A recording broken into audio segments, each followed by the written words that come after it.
In our lifetime, we need a lot of help from heaven to avoid the dark side's negative mindset.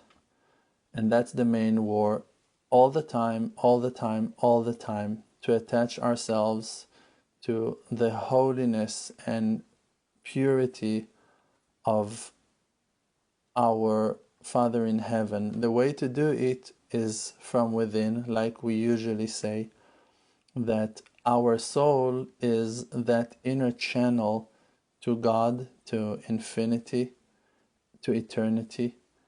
And the way that the light shines, first of all, is through our mind, means through our thoughts. So when our thoughts are joyful thoughts, positive thoughts, happy thoughts, thoughts of hope and confidence and high self-esteem, so then we can understand very easily that we are enjoying the illumination of our soul. That is the heavenly voice of God that is shining His blessed light through this inner channel of our soul into our mind, and it spreads into the rest of our organs. We're going to look at positive things with a positive eye. We're going to judge things favorably. We're going to try to listen to good things and in a positive way. We're going to talk in a positive way. Our heart will feel good. Our hands will work and act in a positive way. And everything will bring us to a great illumination. But when we allow negative thoughts to penetrate, to enter into our zone, so then the evil inclination take place and try to break our self-esteem and to destroy our inner connection with God, sabotaging our own inner happiness and inner connection with our faith.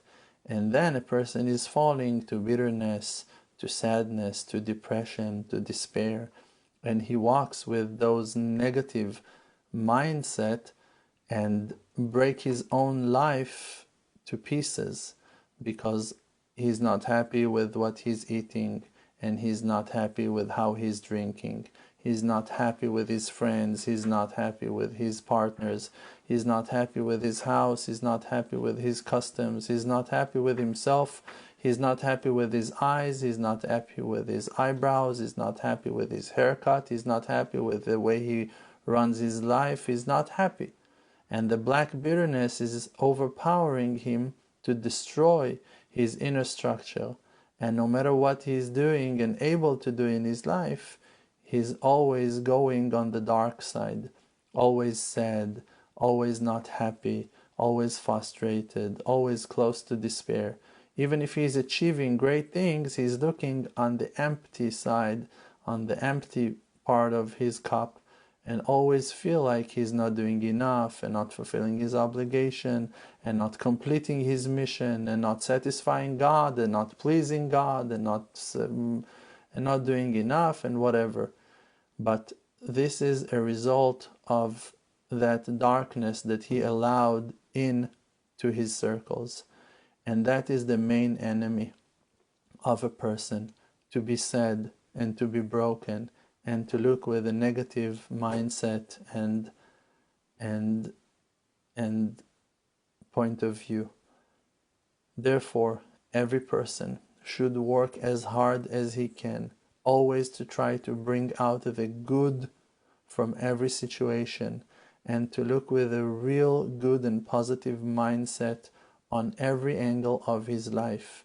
If now you decided to go and put a CD and to play some music to yourself, you decided to go and make an omelette to yourself, you decided to go for a walk, you need to realize, you need to convince yourself that that is God's will, and you need to do it in the best way that you can. You need to do it in a way that will bring you to joy and to satisfaction. You need to bring out the good from it and to bring perfection out of it. You need to realize that God is supervising on your life to bring you to the purpose, to a completion, to a complete redemption. And you can do it only when you put your trust in heavens, that they are helping you from above to rise and to shine and to succeed and to walk in that golden path to your success. Means that every part of your life is supervised by heaven, and Hashem, He knows exactly why now in that omelet you should break one of the eggs and that it's gonna spill on the counter, and He knows exactly why one of your shoelaces is not easy to tie like the other one, and why you had to lose your car keys and suspend another 7 or 12 minutes looking in another drawer and another closet and then to find that it was behind your pillow and the sofa where you were sitting earlier.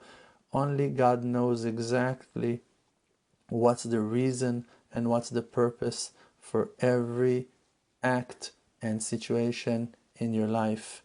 And we need to work as hard as we can to look at life with a positive mindset, from a positive perspective, and to believe, even when we cannot see, that it's all supervised by heaven. And by that we are tying those corners, we're bringing it all to completion. We let God run our lives and we believe in Him. And when we feel pain, when we feel loss, when we feel sorrow, we don't need to ignore those feelings. We need to learn from them on what we should pray. We need to uplift them. We need to upgrade them, to bring ourselves to with a positive approach to a place of being creative, to create and change the reality to a positive place. If you go through something difficult and you're not happy with it, you don't need to say, oh no, it's probably for the good, it's all good. No, if you feel that it's too hard for you and you want to change it, it's also okay. Do it out of being creative and active and positive, and build and change and design your life like you want it to be. And don't fall to sadness and to depression because of the difficulties that you go through in life. You have a problem, you don't like it, believe that Hashem put it for a purpose, for you to realize that you need to change it, and be active about it and work on that change to happen in a positive way, and do and act and pray and learn and consult and pray for it until it will change, until you will come to that place of completion, that all your dreams will come true and all your hopes will take place in your reality. And we should believe in that when we are attaching ourselves from within to the spirit of our lives, we are channeling that godly light down to earth, and by that changes can take place, and reality will not be surrendered to the forces of nature. Just the godly hand will have more freedom to bring wonders and miracles down to earth. It depends in our positive mindset and our spiritual hope. For that, every person should pray, and to be powerful and to be strong, and never to back off on the goals that your heart desire. You need to put them somewhere and to aim to them and to shoot your prayers to that direction until you will overpower the darkness and crown the kingship of heaven, of light, with a positive mindset, with hope in your heart, with your eyes straight to the purpose, with your heart aimed to your goals, until all our prayers will be accepted and answered in no time. Amen. The world does not exist. Because Olam Milshon Ne'elem, the world is just blocking the light of truth. The world called Alma Deshika, world of light, is just a fake. We're just inside of an illusion. It's just a fake. We're just inside of an illusion.